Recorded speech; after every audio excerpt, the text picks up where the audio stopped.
Local Agency Formation Commission meeting of December 3rd, 2018. First order of business, roll call, please. Commissioner Rosenberg. Here. Commissioner Ignacio. Here. Commissioner McNerlin. Present. Commissioner Doble. Here. Commissioner Gonzalez. Here. Commissioner Ward. Here. Here.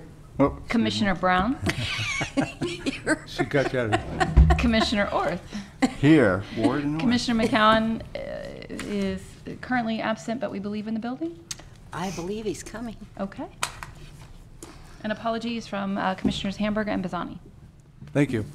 Item number 2, public expression. The commission, is there anyone from the audience that'd like to address the commission on any item not on the agenda? Seeing none, we do encourage anyone to participate in items on the agenda, so feel free to come up and participate. So we'll move on to item 3, other business, public member representative appointment. Uma, you want to tee this one up? Sure, thank you. Whoops.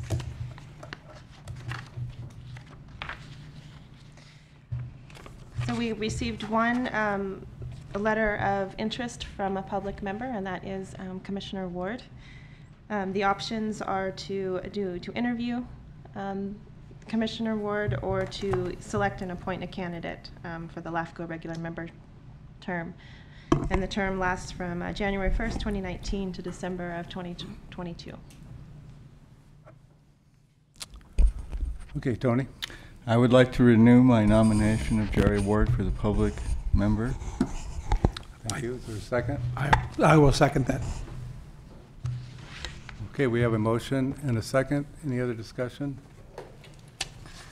Thank you guys for supporting me again for, Absolutely. I'll make it 22 years, so thanks. We haven't voted yet. That's true. Okay, all those in favor say aye. Aye. Those opposed? Hearing none, so passes. Noting you're abstaining or Abstaining, I guess, yeah. Abstain? I'll abstain. Okay, we'll go on to item 3B, our 2019 meeting schedule. Is there any issues with our meeting schedule? It's pretty normal to what we normally do. If so, I'll look for any comment. If not, we'll take a motion. I'd like to move to approve the following LAFCO regular meeting schedule for 2019 calendar year. I'll second that. Any other discussion? All those in favor say aye. Aye. Aye. Those opposed? So ordered. Okay, we'll move on to 3C, Executive Committee Interim Member Appointment. Typically, we have Commissioner Dole is on the Executive Committee and from the Ukiah City Council, and his last meeting is today, correct? So I need to appoint a new Executive Committee person for what? January, today in January? January. Okay. If he'll accept it, I'd like to nominate Scott. I'd be happy to accept. Okay, good. Now, this will only be for probably through January, because the February meeting will be having new nominations for the Executive and Policy and Procedure Committees. Do we need approval for this? I think it would be a good idea. I will move Commissioner Ignacio's appointment to the Executive Committee. I'll second. Okay, all those in favor say aye. Aye. Aye. Aye. Any opposed? All right, the initiation will be next month. Thank you very much. Thank you. You can make your blood sample. All right, item 4, consent calendar. I'd like to pull item 4B, the approval of the November claims and financial reports. So is there any issues with 4A on the regular meeting summary minutes of November 5th? No, so I will go forward and move to approve the minutes. I'll second. Okay, we have a motion and a second. Any further discussion? All those in favor say aye. Aye. Aye. Any opposed? Hearing none, so ordered. Okay, 4B, excuse me, I will abstain on the minutes for the record, please. On 4B, there was an issue on the budget track of omitting 94 cents. I'm sorry to bring it up, but it didn't balance by 94 cents. Basically, it was the postage, I believe. The other issue, and I don't know if it's that critical, but there was some check charges for, deluxe check charges for $232. I know it's not a Yes. payable, but you did, It'll show in next month's claims. It Okay. came after the agenda packet, but we needed to order checks. okay. I didn't know if it was something you'd already received as a payable. No, not Okay. yet. So I know it's only 74 cents. I'll recommend a motion to 94. approve. For 74 cents, I will move. 94 cents. 94. 94 cents, I will move. Thank you for catching that. I'll second. Oh, sorry. Okay, any more discussion on it? Okay, let's do a roll call, please. Commissioner McNerlin, Commissioner Doble, Yes. Commissioner Gonzalez, Yes. Commissioner Orth, Yes. Commissioner Brown, Yes. Commissioner Ward. Yes, thank you. All right, we'll move on to item 5, public hearing items. There are none. We'll move on to workshop items. 6A, City of Willits MSR SOI update. So we'll throw it over to you, Uma. Thank you. I'm just going to briefly introduce, and then our analyst Larkin Filer will be presenting. Just wanted to let you all know that city members are here. We have Dusty Dooley, who's the Community Development Director, and then we also have the city manager, Stephanie, is here as well.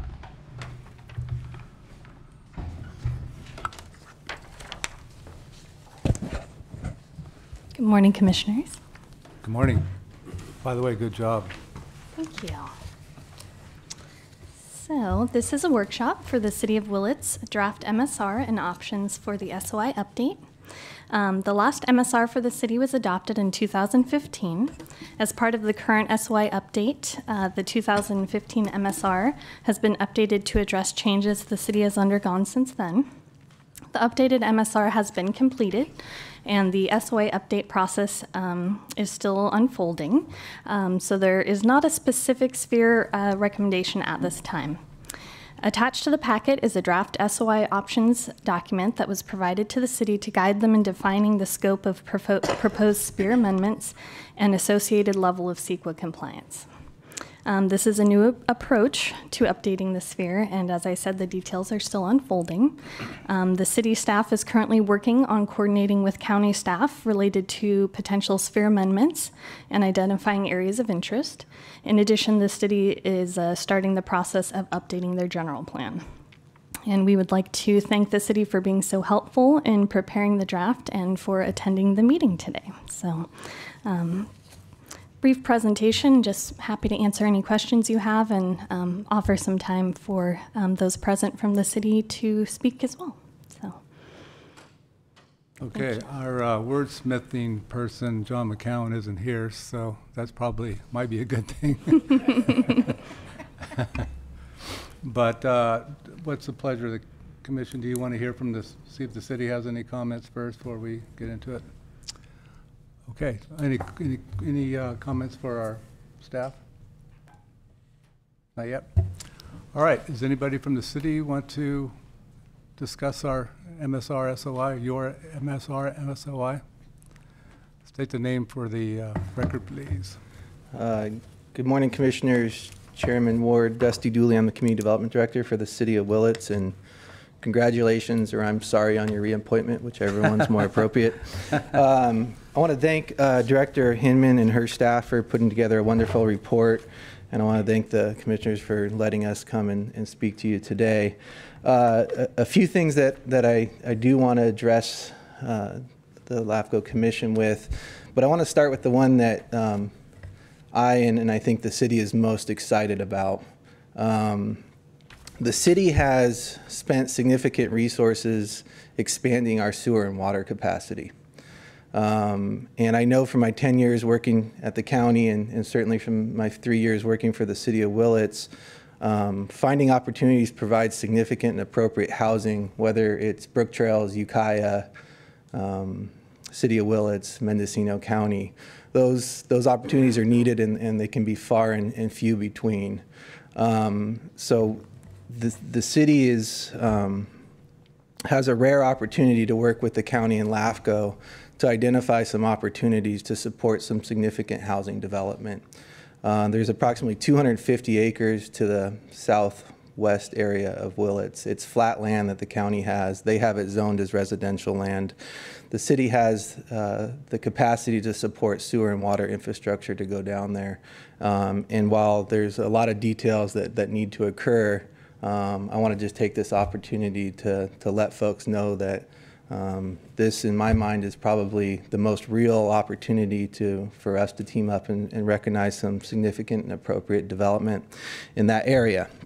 And so certainly happy to answer any questions you might have now. Obviously, there's a lot of steps and work and teamwork that needs to go into place to get there, but at least wanted to make folks aware of that potential opportunity. In the staff report here, there's mention of some other minor potential sphere amendments. Right now, by default, the sphere of influence for the city is our city limits. We have a number of properties around the Della Avenue area. If you look at a map that's provided in your report on page 3-2, it's a map that shows the City of Willits water and wastewater parcel inventory. When we purchased what was then a private entity, we inherited a number of water and sewer connections that were outside of our city limits.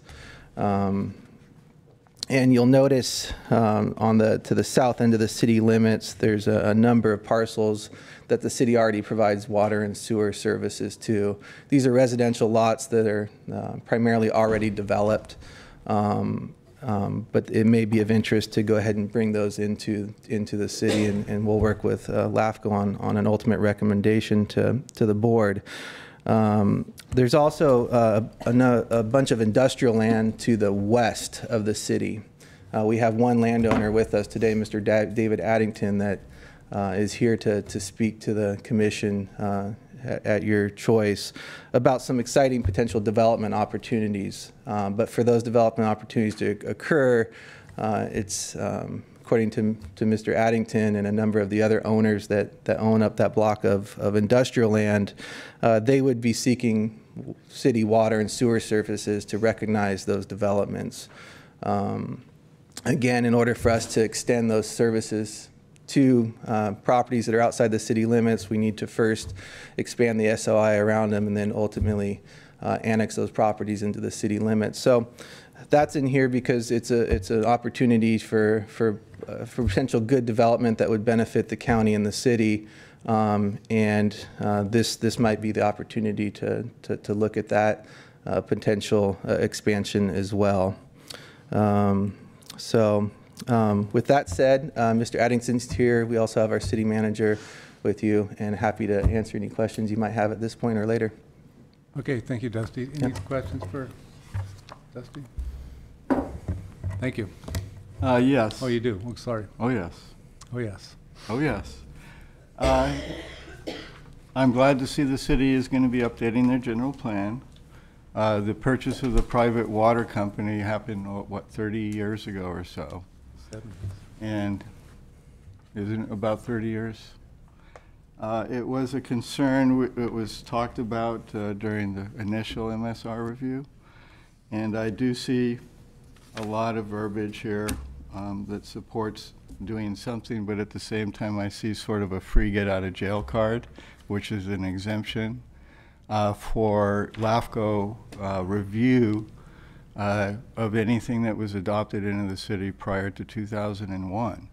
I think that review exemption is for a LAFCO process to bring those or to agree to those extensions because they pre-existed different state laws. But I do see the need for the general plan to review the water and sewer service areas outside current city limits and to bring the SOI to encompass those areas that are already receiving utility services that are, being a utility service, you're getting the revenue from each of the users, but those users don't vote within the city. They don't get to vote and get representation, and they represent a significant portion of the population of the city of, the area of the city of Willits, and many of those people participate actively in many of the open hearings and other things that the city does. You see them all the time. They're there, but they're not able to be represented other than through rate hearings and such procedures. It would appear state law wants you to really consider what to do with those users in the sense of their voting rights and their ability to speak to the city council and have their issues resolved, or at least look at their utility service levels and improvements. So looking at the city of Fort Bragg, they're using a district, a dependent district that actually the city council controls. And it is part of the city of Fort Bragg and has led now to an annexation process for Noyo Harbor. It's been sort of a consistent planning process. So I'm bringing all this forward because I think your general plan in particular needs to review how you treat those users and bringing them into compliance issues and also economic issues, because I believe, and this is my question, are those users responsible for their water service from the master meter to the household? Correct. So anything that's on their property, they're responsible for fixing.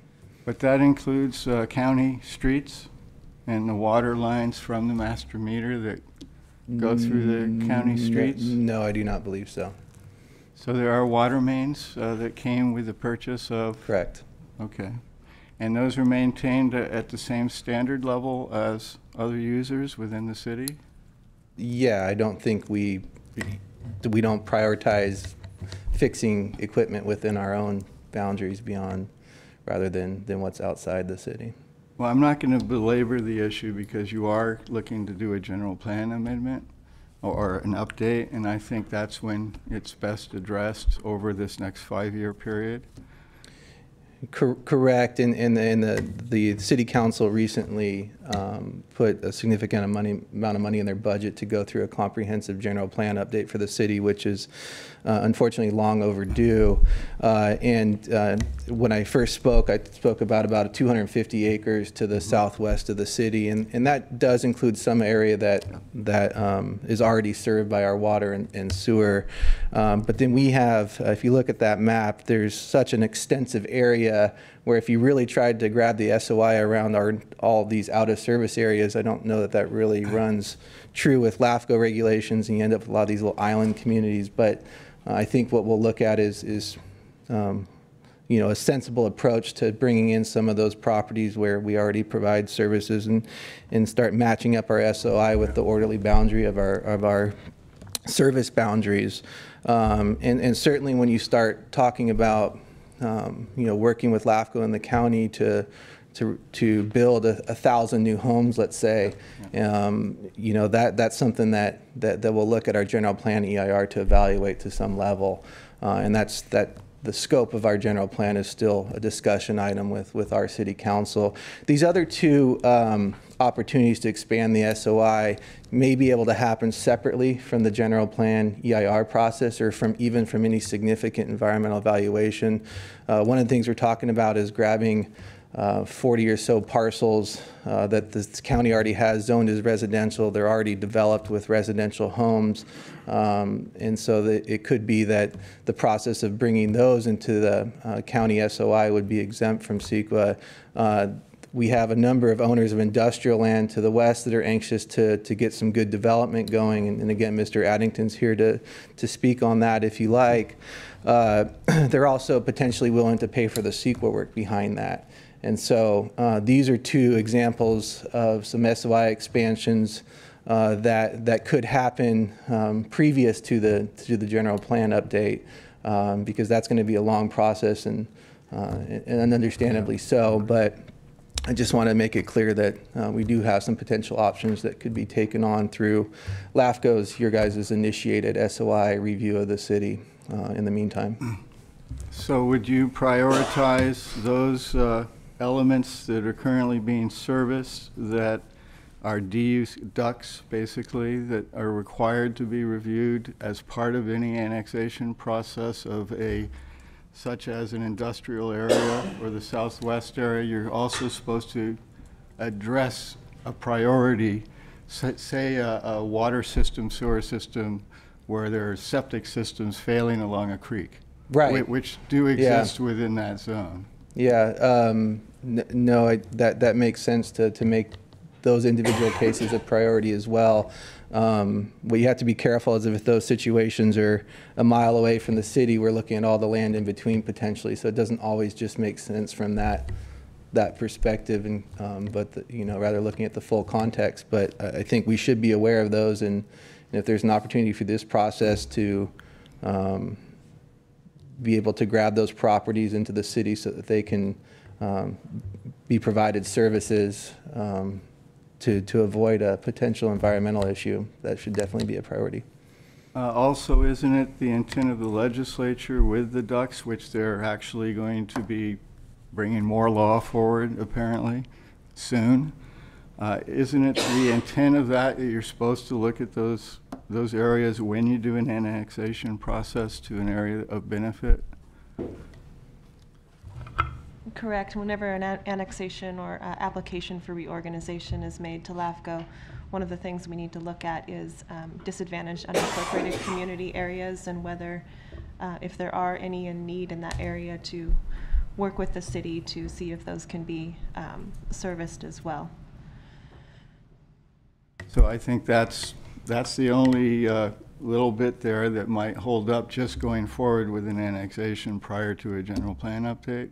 Like the city of Ukiah is doing their general plan update prior to an SOI update, for example.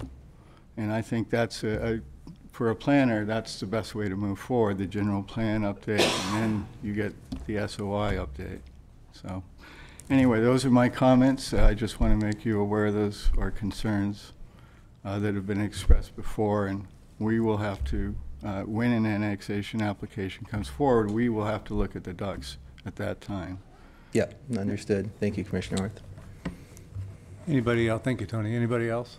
Yes, Kevin.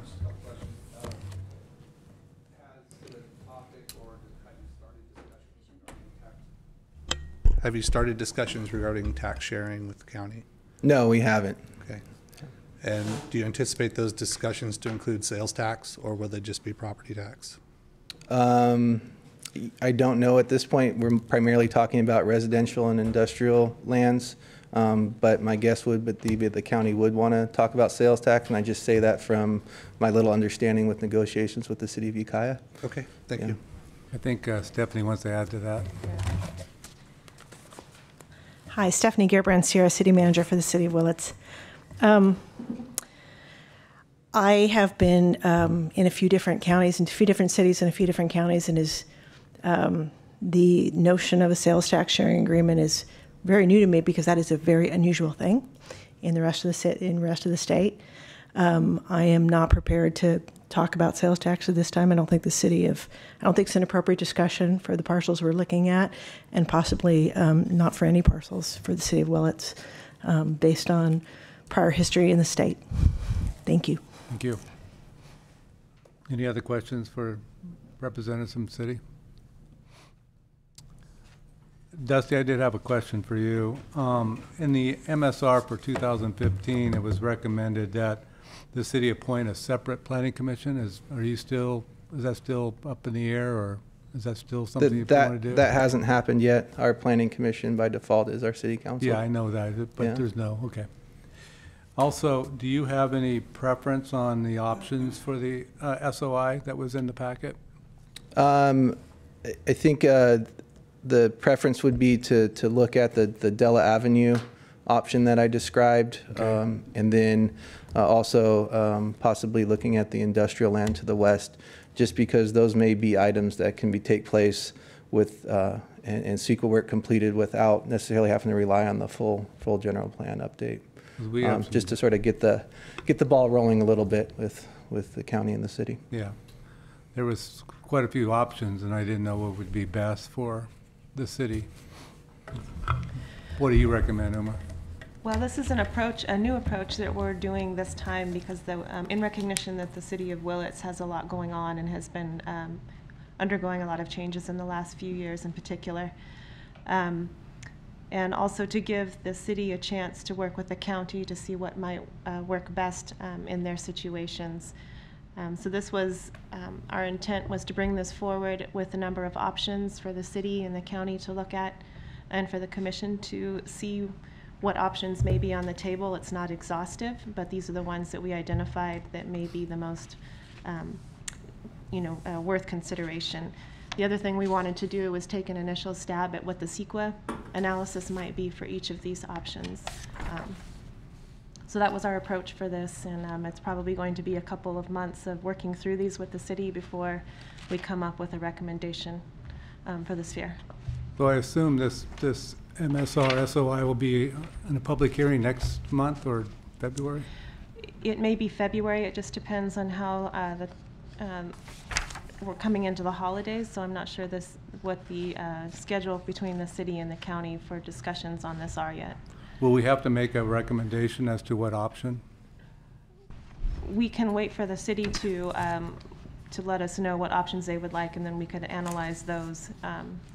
But we can include approve those. it without their approving an option. We could approve. We can approve the MSR SOI document without them coming up with an option. We should have a sphere and recommended sphere in that document. Okay. So that's something we'll be working on in the next month or two. Correct. Okay. Gary? And I don't know if it makes any difference, but for governing body, City of Willits, City Council, those names need to be updated before it comes back, I would think. And then also on the map, it doesn't show the current bypass and has US 101 going through the city. So that has to be updated. Before we do some more wordsmithing on the document, Mr. Addington, you want to add anything? I'm happy to answer any questions. Come on up to the podium, please. Hello, my name is David Addington, and we have some industrial property, my partners and I, just on the outskirts of Willits. I think we have sewer and water actually stubbed into the city-county line, directly adjacent. We've got about 143 acres in total there.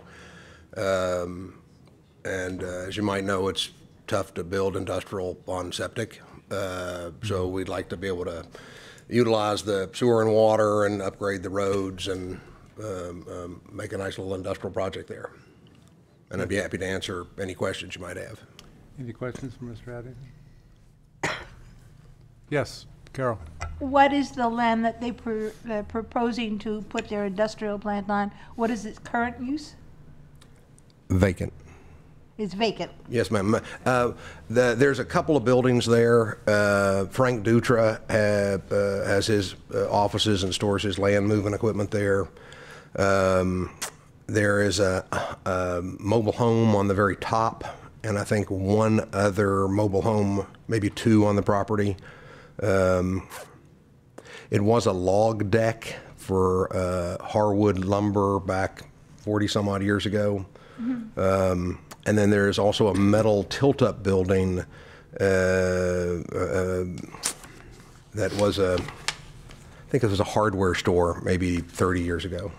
So that land has not in the recent memory been used for agriculture or anything of that sort that we might be concerned about? I'm not all certain of all your concerns, but I don't think it was ever agriculture, no ma'am. Thank you. So what's the access? How do you access it? Right now you would go west on 20, and then you turn just after the recycling centers on a private You're road talking about Cropley Lane. called Cropley, Okay. yes sir. Yeah, the only issue, I own the property there at the recycling center, so I know the area quite well. But the bridge on Cropley Lane probably needs some help. That bridge going across the creek probably won't last very long. So I crawled under it just recently, and I can tell you I access it very slowly. Yeah. So I just wanted to bring that to your Yes, sir. attention I because understand. Frank Dutra and I talked about doing improvements to it because we can see it move a little bit, and eventually we're going to have to do something with that bridge. Yeah, I mean, it was built basically as a temporary bridge, I think, in the 1930s. Yeah. It's held up Yeah. pretty amazingly. No, I support it. I think that would be a good idea for the city of Willits, and we do need housing, as we all seem to talk about all the time. So hopefully you can work things out with the city on that. Thank you. Any other questions? Comment? I'd like to do a word change on page 23 of 116. Excuse me, before we get into that, Stephanie, you have anything you want to add? I actually had some questions for that. Sure. Just because I'm new here in Mendocino County. Previously with San Joaquin County, city in that area. And I had, people have been talking about tax sharing agreements quite a bit, speaking to the other city managers in the other cities. And I did want to address this board and ask some questions. Normally, in my experience, the notion of tax sharing has been sort of confined to property tax, but it's been a discussion with LAFCO, not a discussion with the county. And so the notion of we work it out with the county, then come here, I'm kind of had some questions about that because the notion of tax sharing is really based upon actual numbers to provide services and a real fact-based, financially based decision it is something that the LAFCO board would look at and determine that is fair and just and really reflects actual numbers. And I'm sort of hoping that discussion takes place with the LAFCO board, and I have not done dealings with y'all yet, so that is my question and sort of my suggestion for this procedure as we move forward. I know the City of Willits has not done an annexation in many years, so just moving forward, I'd like to address that. Well, unfortunately, with our discussions in the past, that hasn't been easy between the city or the county and whoever is being annexed. But we're hopeful that those discussions will come to a compromise here soon on some others. We have two county supervisors that sit up here, but one is only here today. Carrie, do you have some comment on that? Hopefully we can work this out. Well, I believe the county is always willing to come to the table for discussions, especially on, property tax sharing and annexations. And we will be looking at who will represent the county. Currently now, it's myself and Supervisor Hamburg on tax sharing agreements. So that's all I can say at this point. And yes, we've, at least 3 of our cities are looking at beginning these discussions. For the city of Ukiah, it's continuing discussions. So for a long time. It's usually a sticking point with annexations. Well, exactly, and as my previous experience has been, this has been a series. You put the facts on the table and you talk about actual numbers, and my hope is that will be the way that this is conducted. And I think that maybe the best party is really bringing this to LAFCO for a sort of a balanced approach on this. We also have 2 new supervisors coming on board in January too that may change the outlook as well. Tony? Well, that's why I suggested looking at the Fort Bragg solution of a municipal improvement district, because what you're doing is you're overlaying the areas you're already providing water and sewer services that are user fee based. So it's not a issue of tax. it's not something where you resolve a tax sharing agreement with the county to go forward to form a dependent district overlaying those areas you feel appropriate to bring into your SOI for future annexation. And it allows a longer timeline for those areas that would benefit both the users and the city to come forward as development occurs. And that's really what LAFCO's role is to try to ensure that this all happens in a way that the citizens can see is happening, why it happened, how it's happening over time. And that's why I think you really, if you look at what the city of Fort Bragg is doing to now begin an annexation process for Noyo Harbor, I think that also illustrates how it leads to the annexation process. And I think it's a reasonable way to move forward, for giving the fact that the city owns these large user base that's currently outside city limits. And I confess, I don't know exactly how that would work. All I do know is that we have these large areas within the city that we currently provide quite a few city services, and we are not compensated for those services. And so we want to rectify that and also give those citizens rights to vote and to participate fully in the city rather than just paying their utility bills. And I really hear that comment that you're saying, but I do want them brought, our interest is bringing them in so that the police services and the various services that we do provide, we are compensated for those as well. I wish this commission had the ability to do that for you, but we don't. Unfortunately, it's between you and the county. So, Mr. Chair, I would just suggest that there is some, mic's on, sorry. I would suggest that maybe we just entertain the possibility of looking at what other counties do. I know Sonoma County has a master tax sharing agreement with their cities. They did it all at once. It's very efficient, it's very simplified, and it does come to LAFCO for looking at the sort of nuts and bolts, but then what it does is it allows things to move forward without having political fights occur that really slow down the process of orderly development. yeah, we talked about that before, Kevin, and I wholeheartedly agree. The problem is we don't control it. It still has to be done by the county.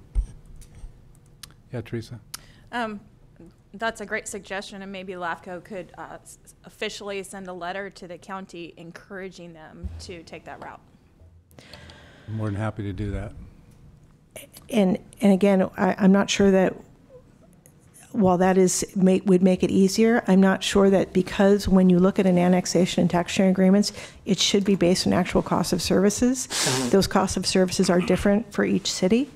And while that might be easier, it may have disadvantaged impacts on some cities. And I just urge folks to keep that in mind, that we are different cities. We may not all be in the same situation. And annexing an area, for example, some sort of tax sharing agreement that, again, I am only, the counties that I've been in we're only concerned with property tax, and so the idea of giving up shares of things that, shouldn't be on the table is anathema to the city of Willits, I believe. So I just wanted to put that out there, is we may not all have a cookie cutter approach, although it may have real advantages. So I'm certainly open to the idea, but. That discussion needs to come back to the previous people that sit up here, the Board of Supervisors, and not LAFCO. We support it. We just don't have control over it.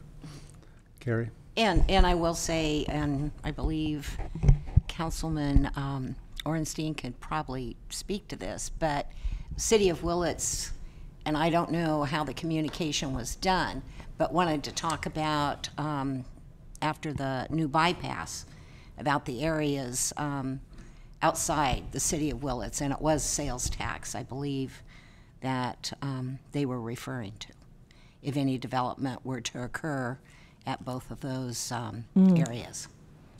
Will there be a share between the city and the county? Well, there was, it was, I don't know how it was conveyed. I think the issue came up with our area of interest discussions. Okay. Is where that came up from. The SOI discussions, okay. But it was on sales tax and not property, if any development was to take place. So I just wanted to inform you as the new city manager. I appreciate that. Good to know. And I'll see about getting a letter, what Teresa suggested, to the Board of Supervisors to support some kind of a document like Sonoma County has in place. So we can, because this doesn't just affect the city of Willits, it affects a lot of annexations we're faced with. And it has been a stumbling block for us. It gets frustrating for us to not see these happen. So anything else for city staff? Thank you, Stephanie. Thank you. Tony, now we can do wordsmithing if you want. Yeah, this is continuing on my rant. Oh, I'm not on speaker. On page 23 of 116, which is also page 1-4, in the first paragraph after the listing ABC, the third to last sentence, LAFCO discourages the formation of special districts within a city sphere. I would like that to be added to formation of independent special districts, because a dependent municipal district is specifically for cities to resolve issues like the city of Willits is facing. Is that all you had? That's it. Wow, good. One word change. What page was that again? 23 of 116. Carrie, do you have some changes to the document? Only those that I mentioned previously, to be looked at, and Okay. because we won't have the final public hearing. We'll have new council people coming on, and I think it's important that we get the what we call the Willits bypass properly charted. Yes, that's a good idea. Teresa, do you have any changes? Kevin? No changes, but I do agree with the Willits bypass. I think it'd be interesting to see how that also passes through the map exhibit that refers to water and wastewater inventory. Okay. So there's two maps in this document that I think should include that. Carrie, do you have any comments? Carol? Scott? Okay, I had a one on page 21 where we talk about the last paragraph of the page. It says that the SOI policies are from our policy procedure manual adopted 2016, but we further amended that in November. On page 22, the paragraph under agriculture and open space land, the third line item, it says LAFCO may adopt, it should be NSOI, not ASOI.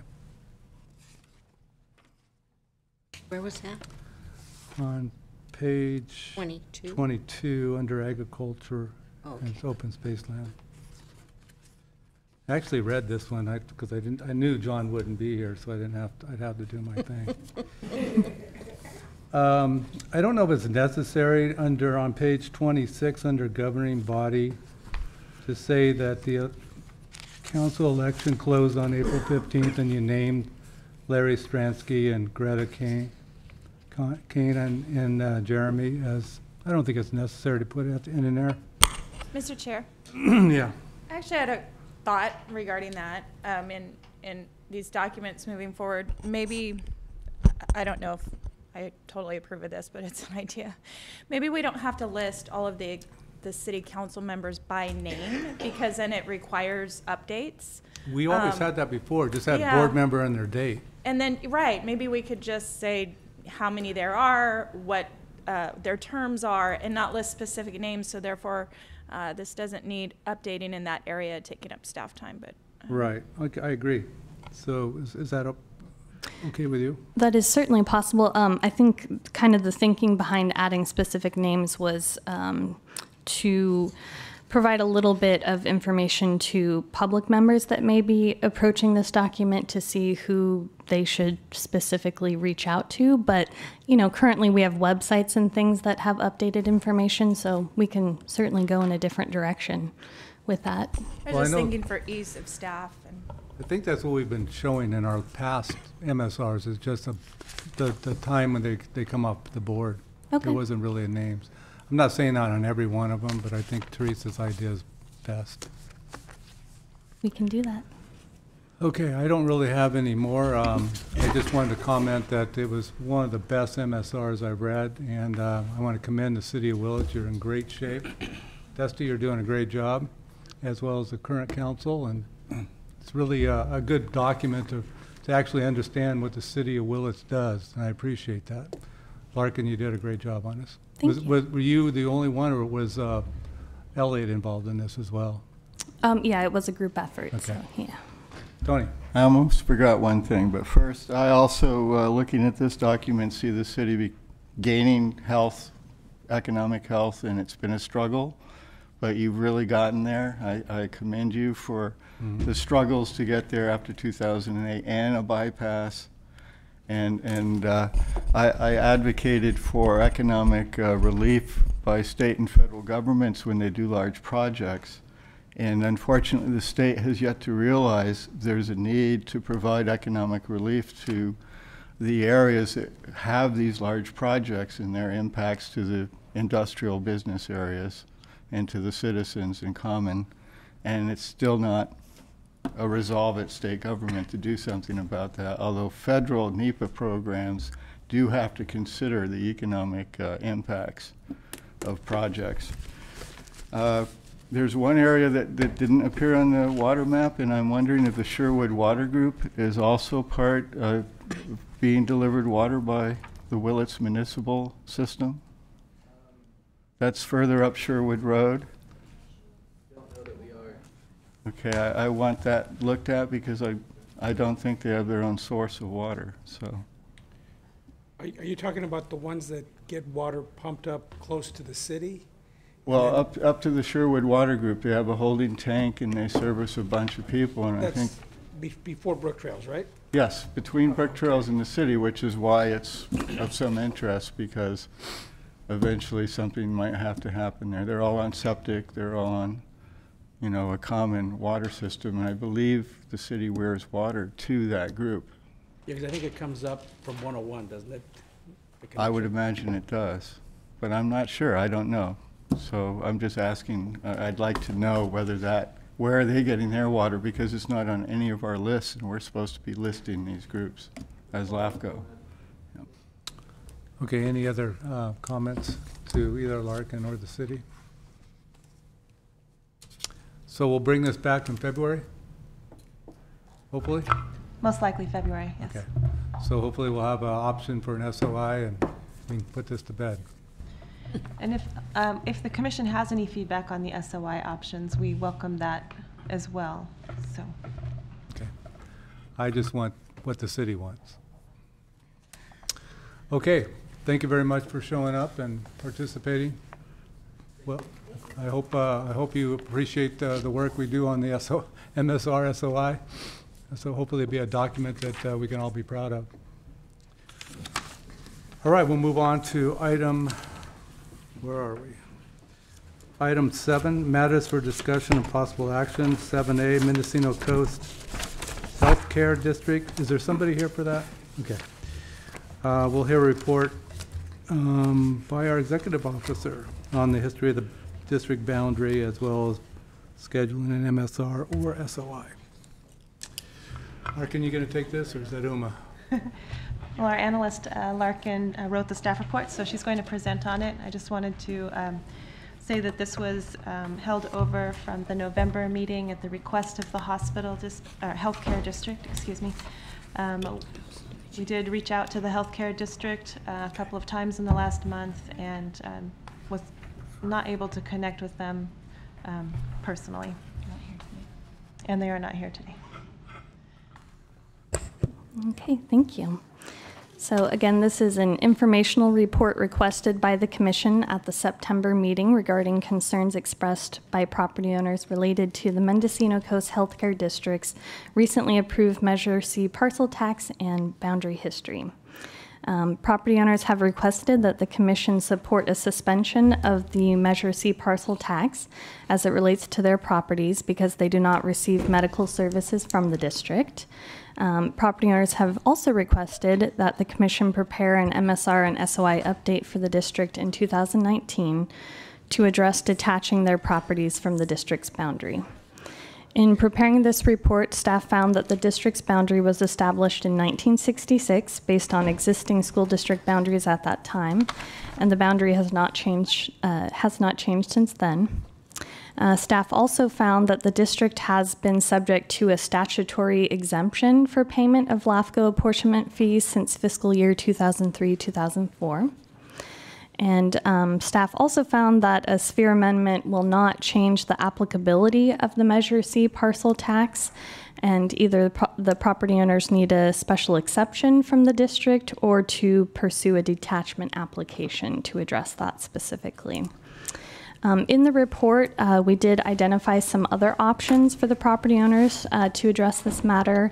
It is not an exhaustive list of options, and it was intended to provide some ideas for property owners to discuss with the district. And as Uma said, she has done outreach with both the property owners and the district, and hopefully, you know, we encourage really a resolution to be reached through the district and the property owners by working together and trying to reach agreement. So again, I can answer any questions about the staff report, and we also have a member from the community out there present today. Does staff have a recommended option? I don't know that we necessarily can recommend an option at this time. I believe that there is a little bit of communication that needs to occur between the district and the property owners.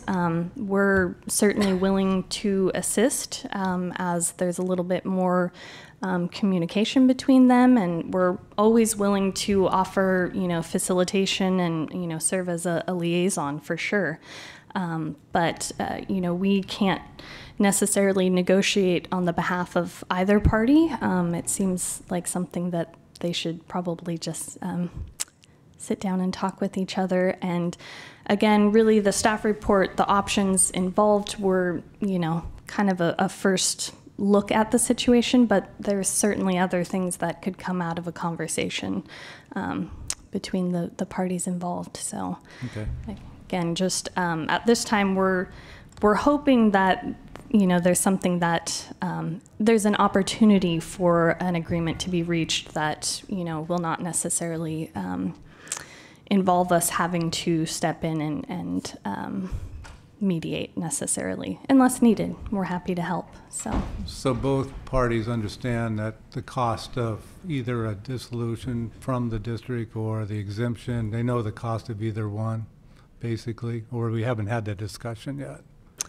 I believe that the property owners are aware of the costs that we've identified in the packet. I don't know that we have gotten specific feedback from the district at this point. But again, these are, you know, it's a big conversation, and certainly understand perspectives on both sides. But, you know, I think it's just a little early in the process for us to have a best understanding of how it should be resolved. Okay, Uma, so you tried to reach out to the district to set up a meeting. You haven't been successful. Do you know why? I did reach out. I reached out to the CEO, Mr. Edwards, and was not able to connect with him. I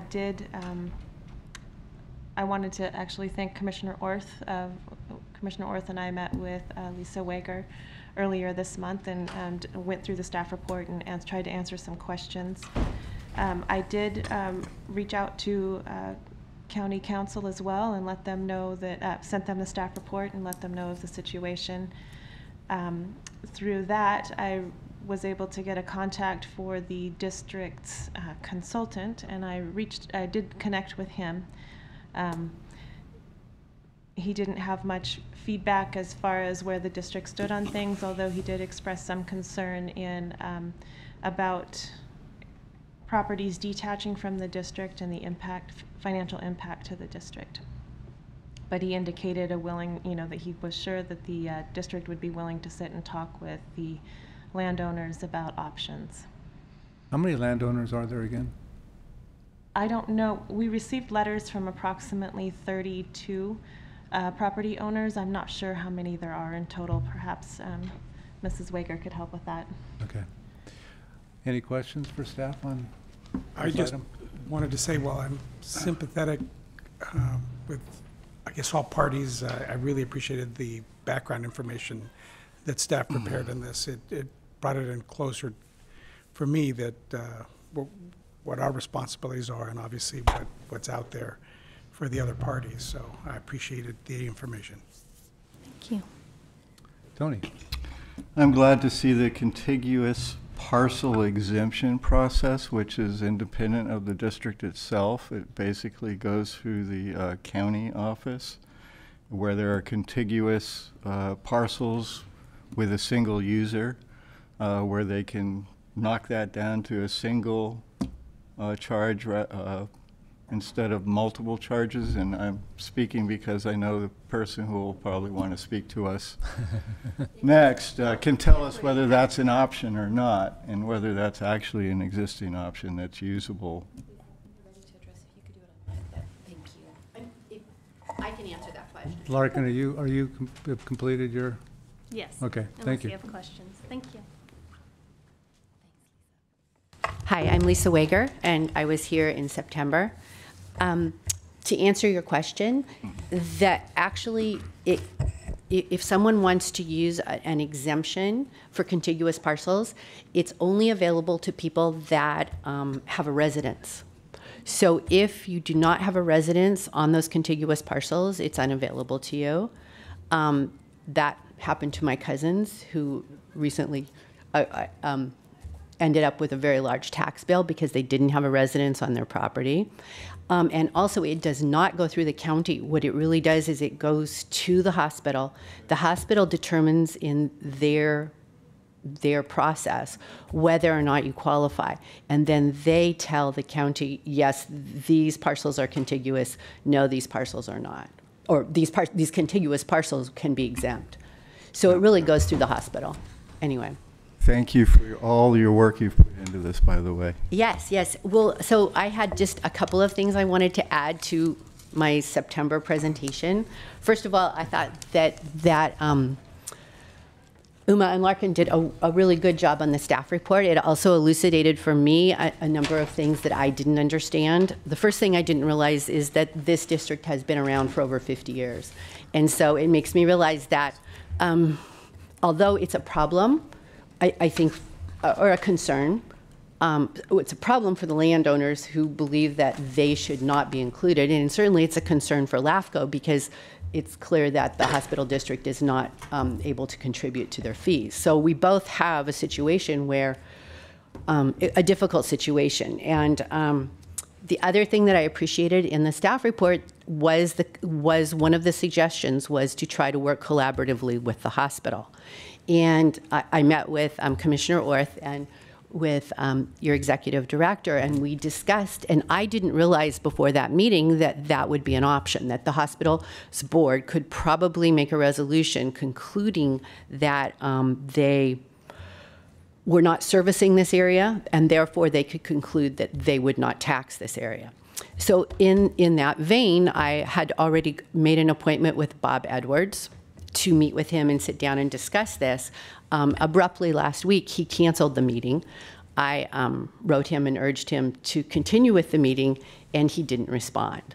And so that was fairly disappointing because I had hoped to meet with him as their CEO before I went to the hospital board. Out of courtesy, and also I think it was just the right thing to do. The other thing that has come to light since September is that Health and Safety Code 32001, and I have a copy for each of you. But essentially what it says is, here you go. It says that, and it's specific to hospital districts. It's a health and safety code. But it basically says if you're not servicing an area, you can't tax them. You can't include them. And so that's something I want to take to the board because I think that, you know, it's a really persuasive piece of statute that reinforces what common sense says. And for any of you that might not have been here in September, I blew up our map, and I'll just show you really quickly.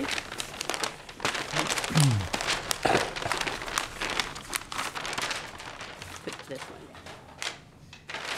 Sorry, but if you want to see this, This is the area for detachment. We have that map in our packet. You do? Yes. But I want you to just notice how close it is to Ukiah and how far it is to Fort Bragg. And the reason this was included originally in the school board taxing area is because in Compshe, which is right here, there's a grammar school. And so this was part of the Compshe Grammar School District. So it makes sense from that perspective, but clearly it doesn't make sense as including us as an area that's serviced by the hospital. And so I just wanted, I don't know if everybody remembered it or saw it, but I wanted to reinforce that.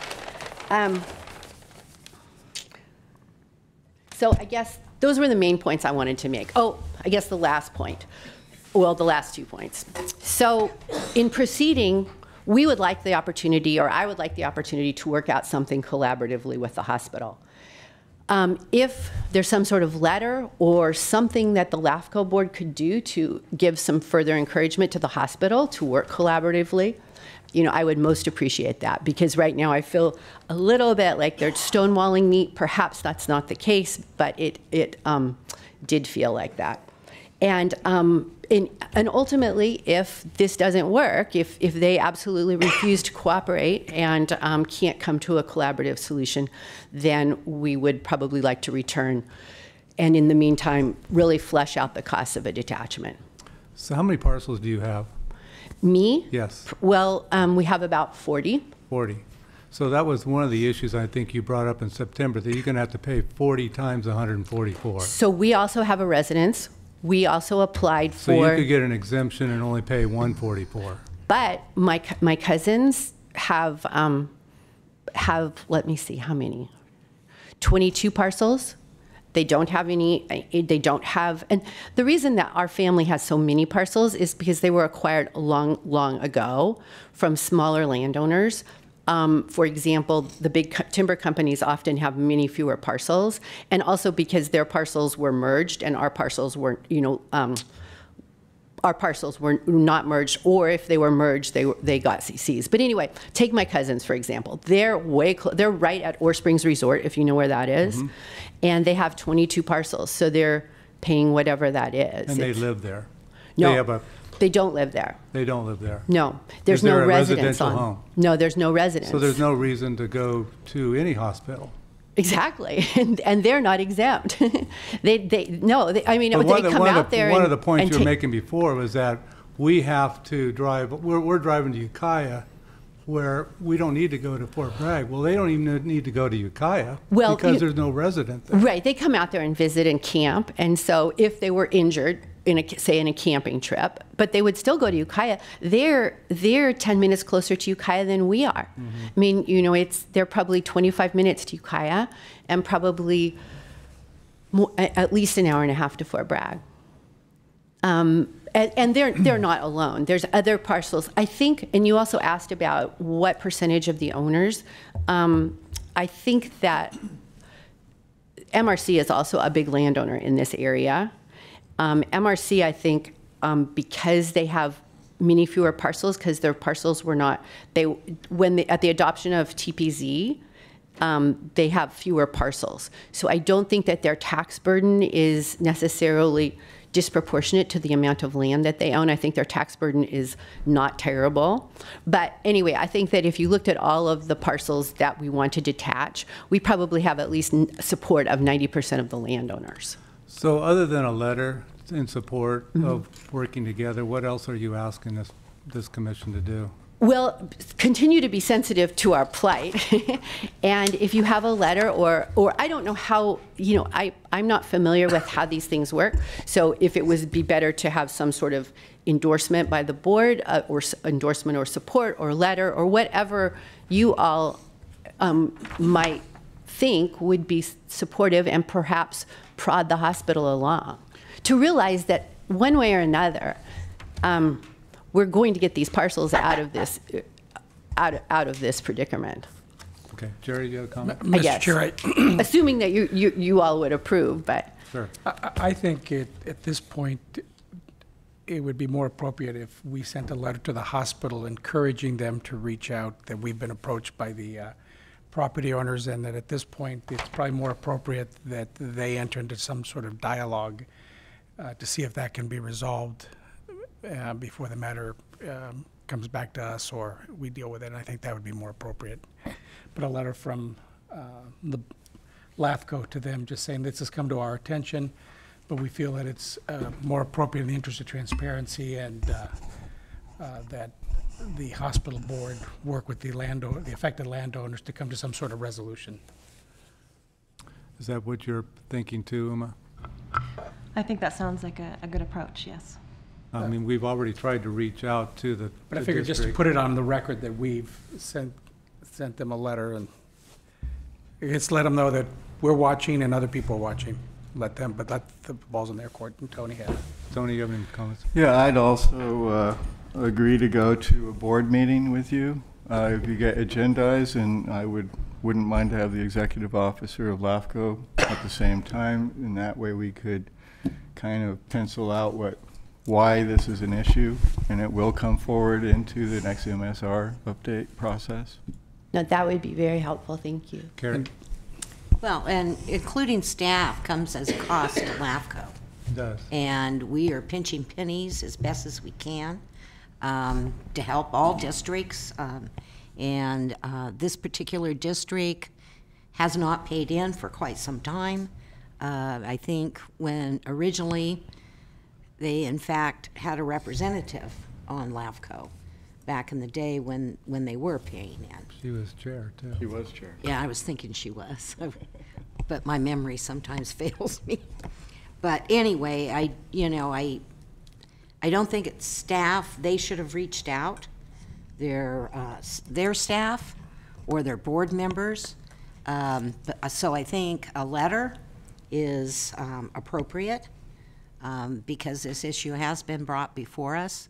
But if you would like to go as an individual and not really representing LAFCO, but go as, as an individual, that, that is something that you could do. Okay, we'll bring it back. So thank you for your input, and we'll Yes, certainly be in touch. And I do intend to actually now reach out to the board members Thank you. so that I'm Yeah. not going to stop at Don't stop. Keep staff. on him. Don't worry. Maybe show up Thanks. at his office and knock on the door. Mr. Chair, Yes. is that simply direction to staff to draft a letter, or do we need a motion for that? Do you want a motion, Uma, on that letter? Sorry, I was distracting I'm sorry, what was the Do question? you want a motion on that letter? Directing a letter? Sure. I'll make the motion. John, do you want to comment for the motion? I did have some comments, but I'll second the motion for discussion. Okay. And I apologize for running so late. You're on mountain time, Sure. right? I was. Chair. I absolutely was. So I think, Go ahead. I just wanted to let you know that we do have county counsel here that can speak to a conversation they had with the district, if you wish. Do we want to move forward on the motion, or you want to delay the motion? The vote on the motion? I want to, I think it would be appropriate to hear from county counsel, but Okay. I wanted to make a couple of comments also. It seems clear to me from reading all of the material that the ultimate path forward is either a combination, well, even an SOI update wouldn't change the status of the parcels or the charges that are levied against them. The ultimate way to change that would be a detachment. But whether we were to do an SOI update or a detachment, I think someone else other than LAFCO would initiate that and pay for it. It wouldn't be something we would direct our staff to start doing. So, And those costs are outlined in our staff report, the cost of the detachment. right, so I do fully support the letter, but also as our staff has devoted a fair amount of time to this to provide what appears to be a very comprehensive report, so thank you very much for that. The one thing I would highlight is the contiguous parcel exemption that hopefully the district would be open to. That could dramatically reduce the cost to any particular landowner in a similar situation. frankly, many of whom are within well, if we look at this little arrow that comes out to the east and you cut that off, you're still going to have a lot of vacant parcels, either large land holdings or small individual vacant lots that arguably have little or no benefit are still going to be included within that district. But anyway, I think the hospital hopefully would be open to this contiguous parcel exemption. So back to the letter, I certainly support a letter. I think staff could draft it based on today's discussion for the signature of the chair, encouraging the district to work with the public on this issue. So do you want to vote on this motion now, or do you want to hear from Kit? I'd like to hear from county council before we vote. All right, you're up. Thank you very much. Catherine Elliott, County Council, Mendocino County. So I have, just on Wednesday, we've been trying to arrange a conversation with the hospital. So on Wednesday, I had a conference call along with Christian Curtis, the Assistant County Counsel, with the hospital and the various, I think the attorney, various people on that. We have other issues on the coast that we're dealing with, so we just asked about these sort of global issues. And I know it is their intention to reach, they are very aware of the parcels and this LAFCO proceeding.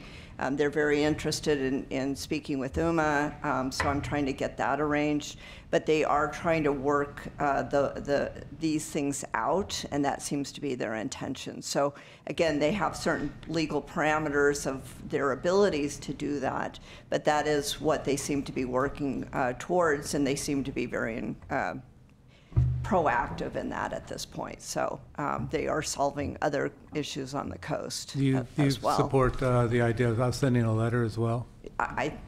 So that wouldn't be my purview, I mean, in terms of, but yes, I think that would be very appropriate, and I think that they understand that you are watching this. So I think expressing that to them would be just fine, so. Good. Thank you for your input. Okay, we'll bring it back to the commission, and we have a motion and a second on the floor. Can you repeat the first and second, please? First and second. And I assume you'll draw up the letter? Okay. I can do that. Okay, all those in favor say aye. Aye. Aye. All those opposed? So we'll send a letter out. Hopefully that helps you. Yes, thank you. Thank you. Thank you for coming out again. We'll hopefully put this to bed quickly. Yeah, I'm going to take a 5-minute break, please, before we get into Anderson Valley. Can you just make sure your mics are off? You missed the... All right.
Okay, we'll bring it back.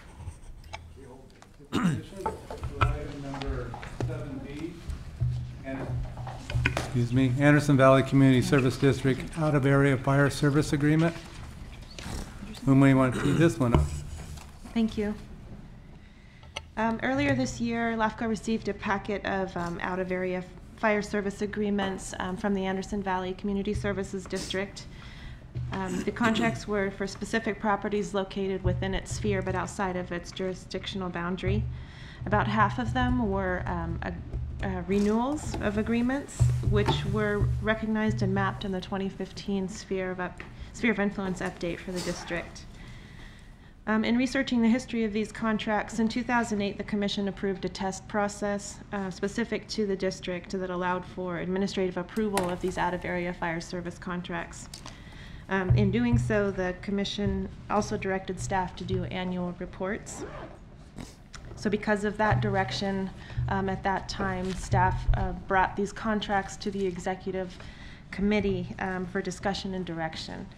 The Executive Committee discussed it at a couple of meetings and requested that we bring it to the full Commission as an item for information.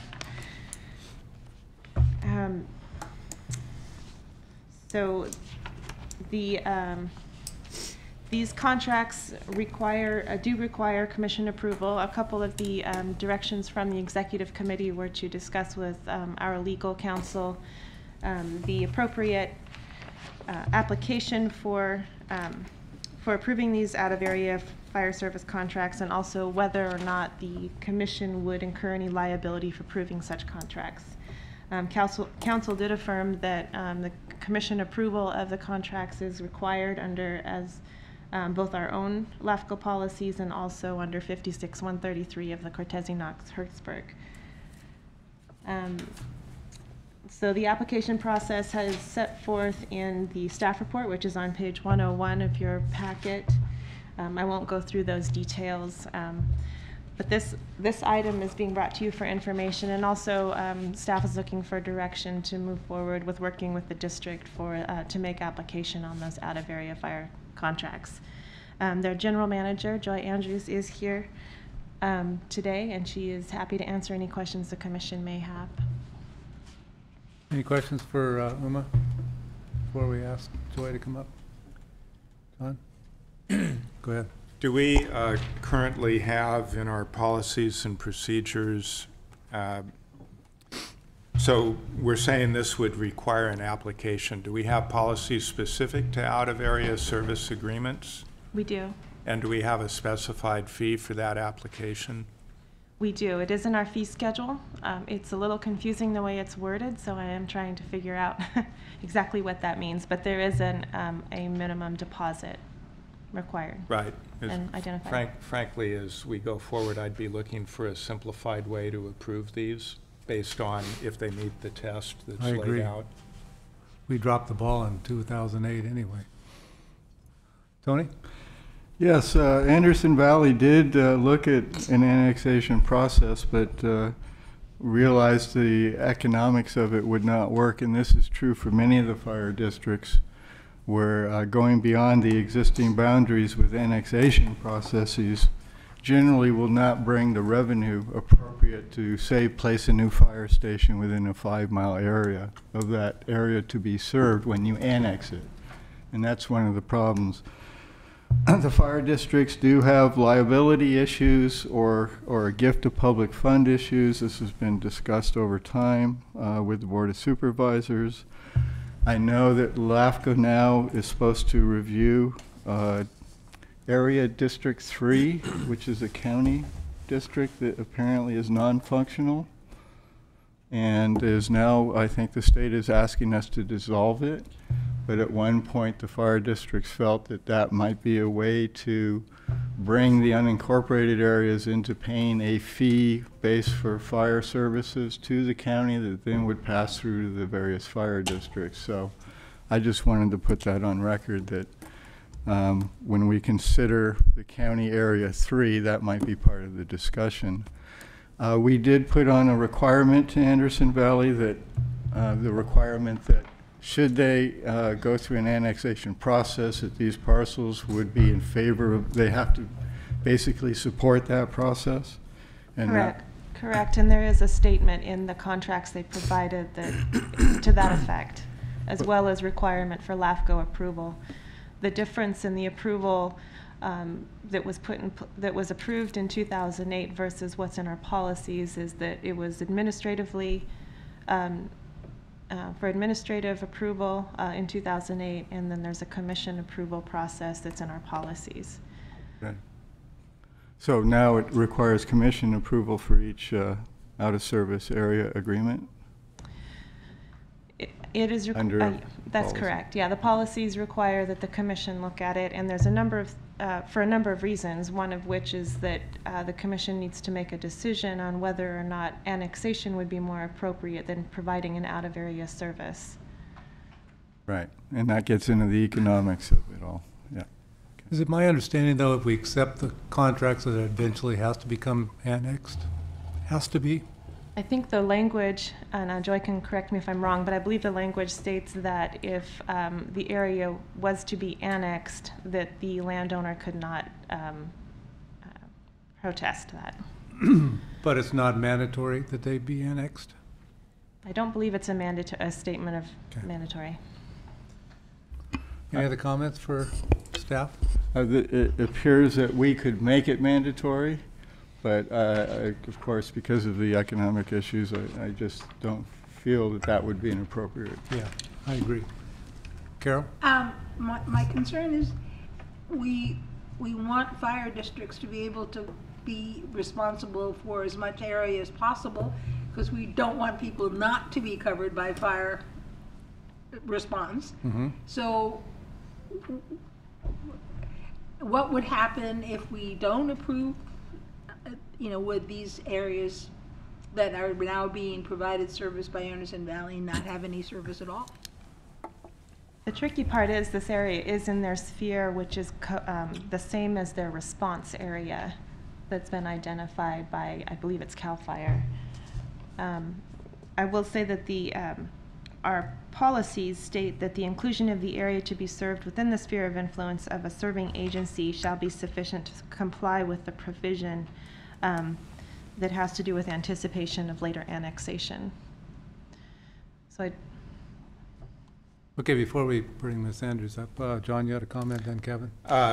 Yes, thank you, Mr. Chair. So the district will provide the service regardless, as they always have, and they do that even for areas that aren't in the district and aren't in the sphere. All this enables is for people who are willing to have a mechanism to pay the district for the service that they're going to get anyway. And for all the reasons stated, annexation really isn't a cost-effective approach, and it also has an uncertain result because people can protest it. But so again, this merely allows people, property owners in the sphere of influence to make payment to the district. And it's, I think the reason we're here with this is because it's already been decided that as things stand now, annexation isn't economically feasible for the district to move forward with, and no one else is going to pay to initiate that process. But so again, I would hope at the end of the discussion we wind up giving direction that streamlines this process, and it shouldn't require staff time. I could see the district is essentially reporting to LAFCO that these parcels meet these criteria, and therefore we're intending to have these out-of-area service contracts with them. And that could be the annual report that we ratify on the consent calendar, frankly, and then bingo, it's done. Something like that. Streamline, important word, streamline. Kevin? Thank you. A couple technical questions that I think I brought these up in the executive committee meeting also, but wanted the commission to have a chance to think about. There's a couple of things related to outside service area agreements that I'm a little confused about. One is typically we don't allow islands, and second, there needs to be a public health and safety, demonstration of public health and safety issue related to these outside service area agreements. And I know in other jurisdictions, and maybe we don't have this policy, I couldn't really find the specific language, about having properties that are between the property that's requesting the OSAA and the district boundary have an opportunity to opt into the district or not. And if they decline, then that's further justification to extend the services beyond. The other question I had was, how does this, because this isn't just a fire district, this is a community services district, and it may in the future provide sewer and water services, how does this outside service area agreement play into that component? Those are Anybody have the answers to those two questions? Well, I can say that the contracts themselves do specify fire services on them. And in Brook Trail's case, we have parts of our community that receive lesser services than other areas, the more urbanized areas. One area only receives fire district services, another just water and fire, but not sewer. So you can, put your service zones out when you do your annexation process, and what services will you deliver to that area specifically, as long as it's done by a board action, I believe, and resolution. Thanks, Tony. But I had another comment on out-of-area service agreements. Brick Trails Fire does have one with a bed and breakfast, and I would ask the county to consider out-of-service area service agreement requirements for those high-use uses that are in the unincorporated area but is being responded to fire districts, especially in light of legal marijuana and the new uses that have moved in, well, I should say the new legal uses that have moved into these areas. And if the type of business is such that it needs a higher level of service, that there be a requirement in the use permit for an out-of-service area agreement with the local fire district. Bring that to the county board of supervisors. John? Well, the sewer and water issue is a practical matter. The only place where it's going to be economically feasible, if at all, is essentially Boonville itself. So these outlying areas, there's no way in the world that that would ever be implicated. And then, as Commissioner Orth points out, the contract's limited to fire service only. I don't think the issue of islands applies, because no islands are being created. Annexation, if you were to annex only those areas with the contracts, now you'd have little islands that are part of the district. But this is, again, just allowing those people in the SOI who are willing to make a payment. I don't think it changes their legal status in any way in relation to the district. Again, to me, it's just something to benefit the district. And then I didn't quite understand the public health and safety issue. Could you explain that a little more?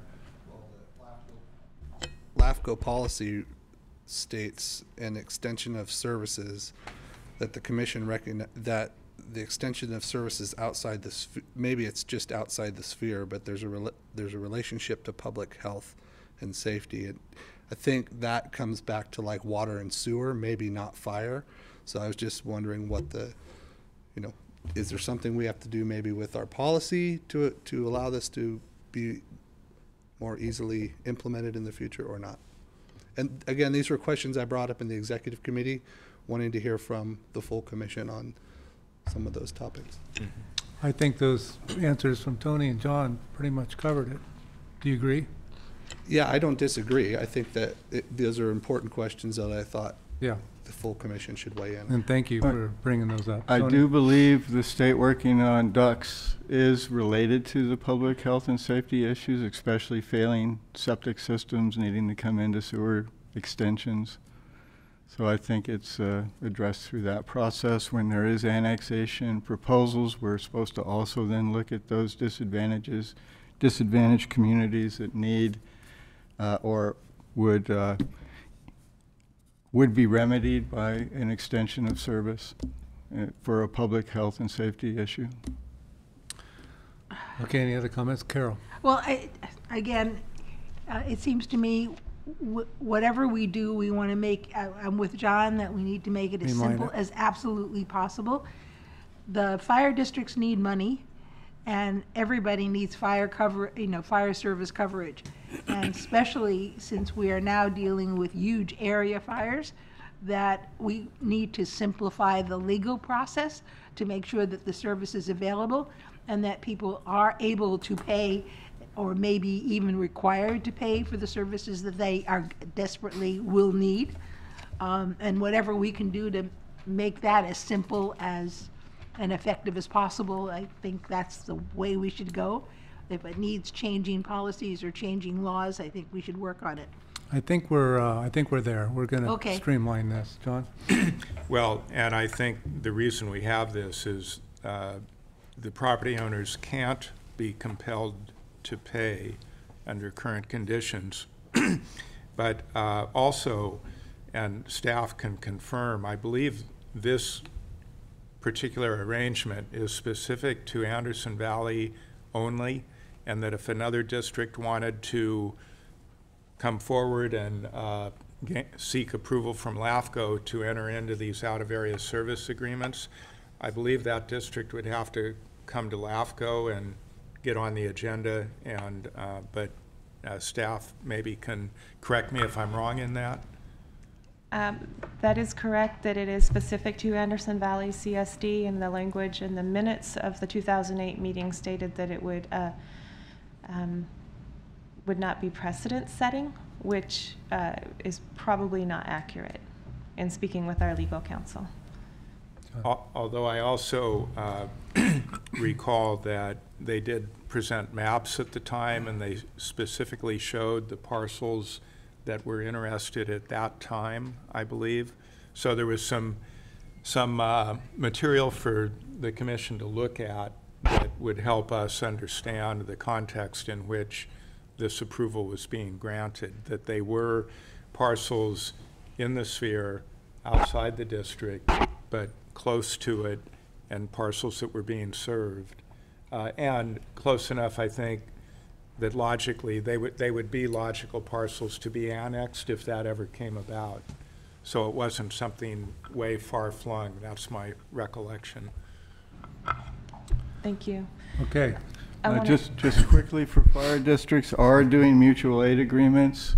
Brook Trails, Willits, and Laytonville, or Little Lake, I should say, have streamlined and renewed mutual aid agreements looking at response areas within the districts where there is a faster response available from a different district than that district who has an SOI determination.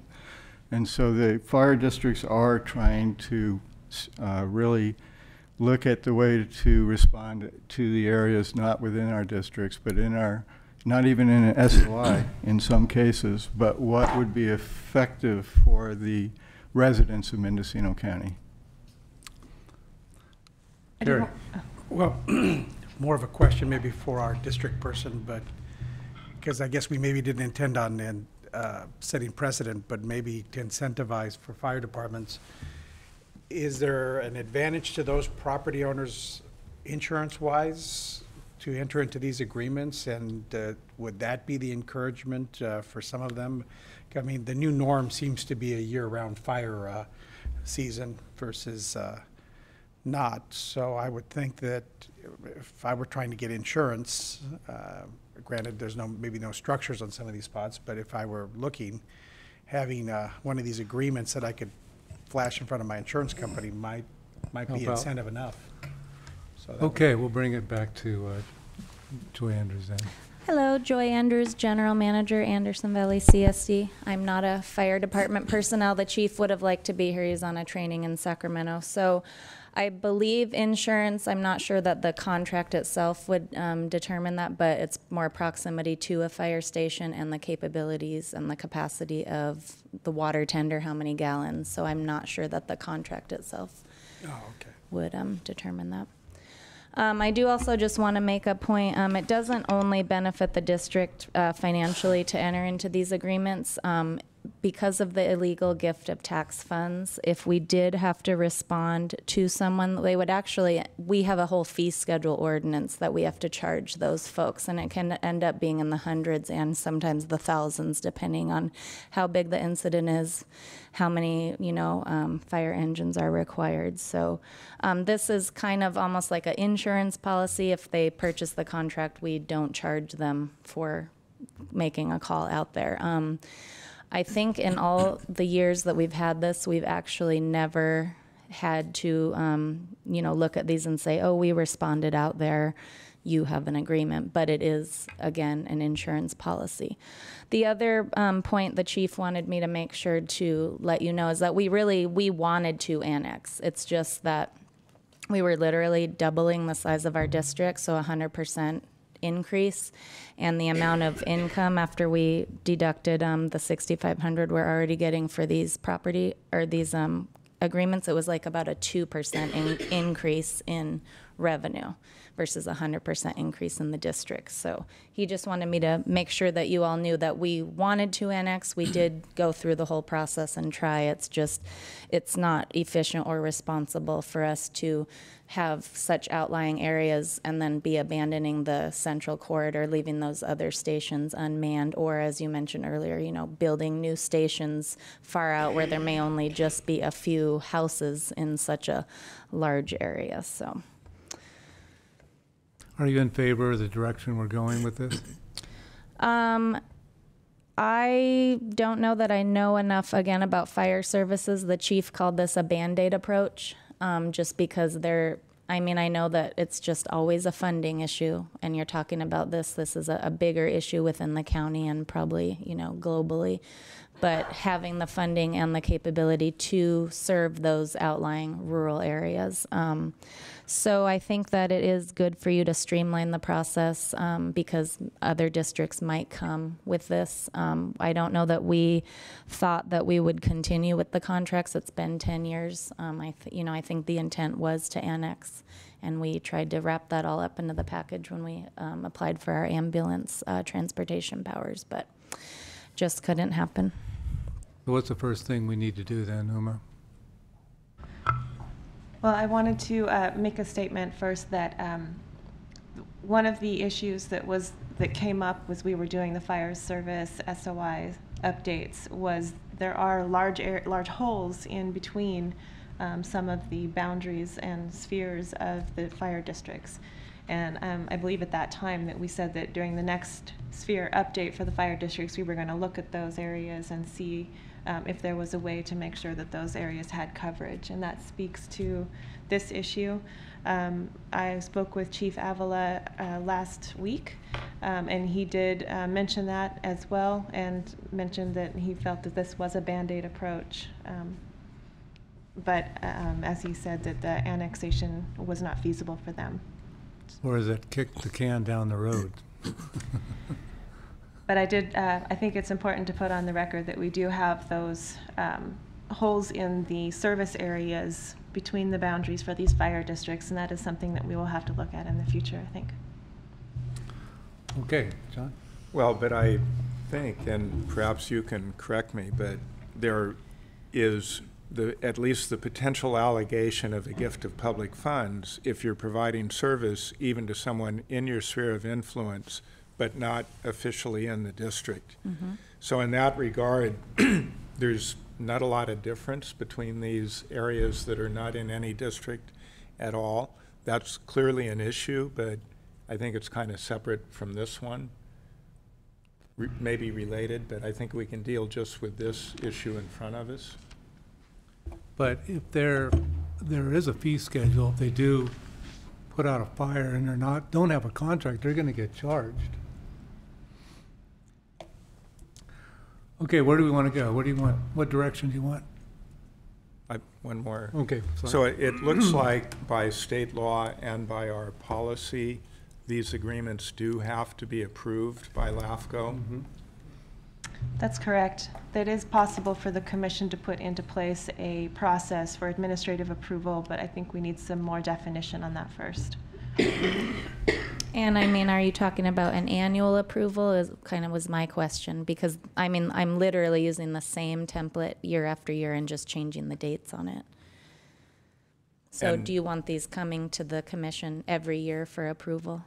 Well, it sounds like we're requiring an annual report, and then we're also requiring an application. So, you know, I would look at, is there a way to combine those? And in this template that you have, do you send that to LAFCO after, or you just use it for each property? So I've recently found out that we should have been giving them to LAFCO, and maybe that's how this came up. She said that last year they got them, so I sent them last year, and I'm not sure if we were sending them previously to that. I brought the current years with me. I like to wait till later in the fiscal year because people don't always pay around July 1st, so I do have the current fiscal years to turn in. So to clarify your process, you have an individual contract with the individual property owner, and then do you compile a master list that you either add or subtract parcels that are current? Yes. Yeah. And you know, pretty much everyone who I send it to renews. I don't necessarily compare the revenue that came in with, oh, did everybody pay? I just keep resending them. Last year I did go through and see, okay, so if they haven't paid in 2 or 3 years, I'm not going to keep wasting the paper and sending it to them. Well, it would be a problem, I think, to do it every year. Is there somehow we could just be notified if there's any changes to the contracts? Or who dropped or. Who dropped, yeah, instead of having this come back Oh, every right. year. So like I could just send the list of people or send the contracts themselves. I don't know. I think that LAFCO needs to have a copy of these. We're giving you guys the originals. The property owner signs it, myself and the chief sign it, and then we have sent it on to LAFCO. That's the current process.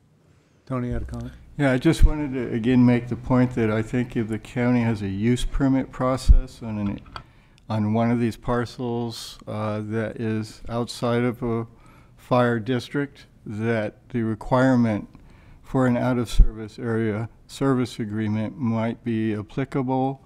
One of the things we did with the bed and breakfast, it requires an annual inspection of the property, so they do get some level of service for that cost. It also goes into their insurance. Our fire districts advocate for property owners who are in compliant with state law for their clearances and that they're fire safe, so they can certify that for a property owner as part of the out-of-service agreement. John. Well, I would ask our executive director, would it be most appropriate to simply refer this to staff to come up with a proposed policy that would streamline it? Bring the annual report and the application process together, or which committee should we refer it to? Yeah, I would recommend direction to staff to work with either the Policies and Procedures Committee or the Executive Committee to come up with a streamlined process. I did want to clarify that the annual report was for the process that was put in place in 2008, and the out-of-area service agreement application, I don't believe it has an annual report, or that could be a condition, but it didn't necessarily go hand in hand. And that was a test too, wasn't it? It was a test process, yeah. Okay. Yeah, and if they meet the test, I could see us approving it administratively, you know, so staff potentially could approve it administratively. Yeah, that would be the easiest. But looking at the little pile of papers and thinking that the originals, I don't see why we would need to have them in our office as opposed to simply a list of who was included. Well, the contracts have a place for LAFCO signature, which I think is probably an important step in the process, saying that LAFCO did review them. But again, I think that we can come up with a streamlined process and bring that back to the commission. So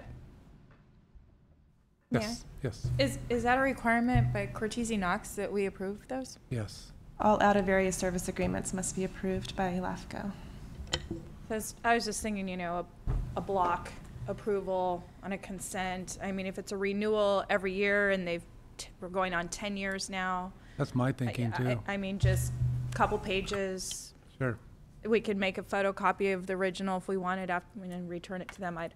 I just think a running list and something simple and a blanket approval would be appropriate. Administratively. After reading a report. Administratively, not the full commission, just our executive officer can do that. Okay. Can I clarify, is this specific to fire services? You're going to complicate things now? For Anderson Valley CSD, or is it? Yes, I would say this is only fire service, and it's only Anderson Valley, and if there's another district that wants to pursue this option, they would need to come forward.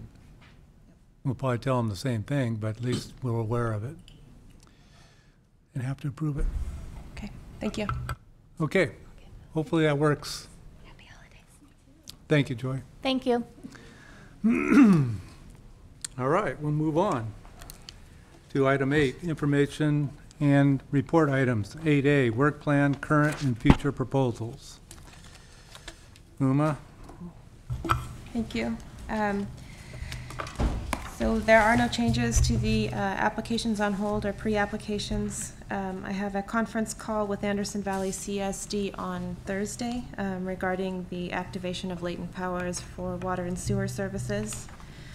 There's no change to the work plan status, the Gantt chart, except to note that the City of Willits will probably come to back to the Commission for public hearing in February instead of January. I don't have any other thing else to add unless there's questions. The 4 water district consolidation, nothing moving on that yet, huh? I don't believe so, and I'm not sure who the new contact is since Tamara. Okay, I'll have to follow up on who the new contact is for that. Seemed to be hot and heavy when we had one of the commissioners here was pushing it, but it seemed like it dropped like a lead balloon. Okay, any other questions on work plans? All right, we'll move to executive officer, correspondence, excuse me. None? None. Executive report? Executive officer report? I have a few things. I wanted to note that the 2018 Cortese Knox Hertzberg guide is available, and there's a link on the website now, and also on the CALAFCO website. I wanted to note also that on November 15th, Commissioner Orth and I met with Mendocino Voice, who is doing a Gears of Democracy project, and they had questions about special districts and participation in LAFCO and role, and so they interviewed Commissioner Orth and I for that, for a possible podcast on their website, I understand. You've been busy, Tony.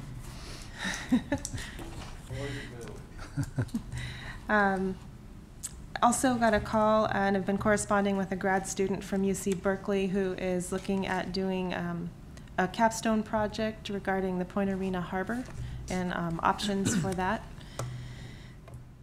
And I think that's, I also wanted to just note that this is the last commission meeting for Commissioner McNerlin and Commissioner Doble and Hamburg, and wanted to say it's been a pleasure working with you and thank you very much.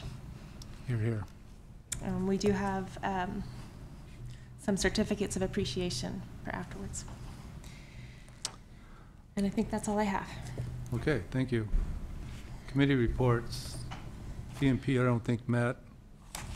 Executive committee met, but we're also meeting after this meeting today as well.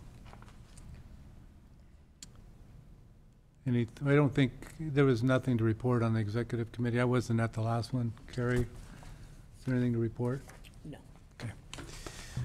All right, we will go on to CALAFCO business and legislative report. How about commissioner report?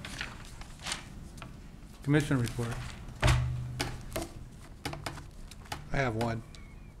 Go for it. I just first of all want to thank my fellow commissioners for my time on LAFCO. It's been, one, educational. It's been interesting. I really appreciate everyone's involvement in this commission, and it's an important role for our county, and sometimes it's overlooked. I want to thank our executive officer and the staff at LAFCO. I've really enjoyed working with you, and I appreciate all your help, and your level of communication is impeccable, so I really appreciated that. Thank you. Thank you. Carrie. Yes, thank you, Mr. Chair, and I would like to say that there is a special reception. It would be Wednesday evening, 5:30 at City Hall, Ukiah City Hall, honoring the service of the mayor, Mayor Doble. Mr. Doble. So people can attend, they should be there. Stay in touch. We can hopefully reach out to you from time to time too and get your input. Well, I live here, I will work here, and I'm raising my kids here, so I'll be around. Good. Play more golf too. Mr. Chair, may I?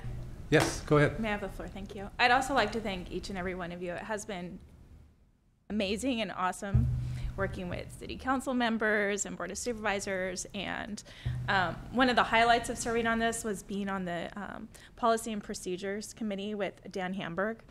I love that guy.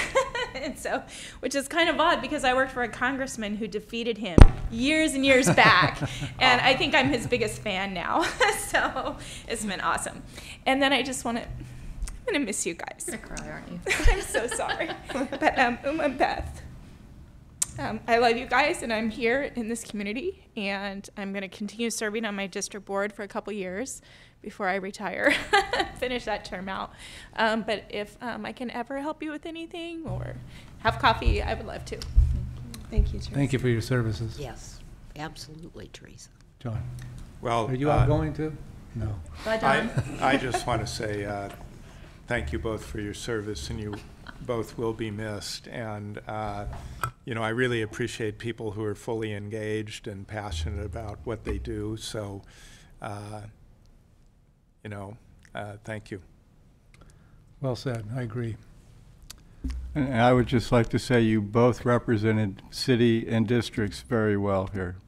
Thank you for all your input, and, you know, learning experiences back and forth. It's dialogue, and we had that. It wasn't probably easy with the lawsuit between the two, but I'm glad it's all resolved. Thank you. Not quite resolved. Well, they sat there very well. Yeah. I didn't see any axes. You didn't or throw things at arrows. each other. You That didn't was see good. him kicking me under the desk right now. Just kidding. Yeah, but between Commissioner McNerlin and I, it's never been personal. We've worked really hard and very well together to try to, you know, resolve issues between agencies, not people. Just shows you what kind of people you are. All right. Now that the crying's over, we'll go on to CALAFCO business and legislative report. Oh, it's crying. Whacking time one. again. I don't think so. Anybody else have any commission report? Were you anticipating some? You never know with you guys. All right, CALAFCO business and legislative report. And actually, Go this ahead. kind of goes with CALAFCO. I ran into Supervisor John Leopold, and he is going off the CALAFCO board. Oh, really? And has given a number of years, and he felt it was time to move on and do other things. And so anyway, I think that'll create a big hole with CALAFCO because he was always very good. So that's Okay, anything on the report? There's lots of things that hit CALAFCO, so, I mean LAFCO, so anything important for us to know? Well, I wanted to note that the legislative summary is in your agenda packet, starts on page 106. Does include all of the legislative actions that occurred, but the last page, last two pages are specific to LAFCO, so it's just a summary of what has occurred in the last year. And that's all I have. Okay. Want to wish you all a happy holidays. And Yeah, Merry Christmas. Merry Christmas. So the executive committee will meet, where are we meeting? Right here, okay. So saying that, we are adjourned.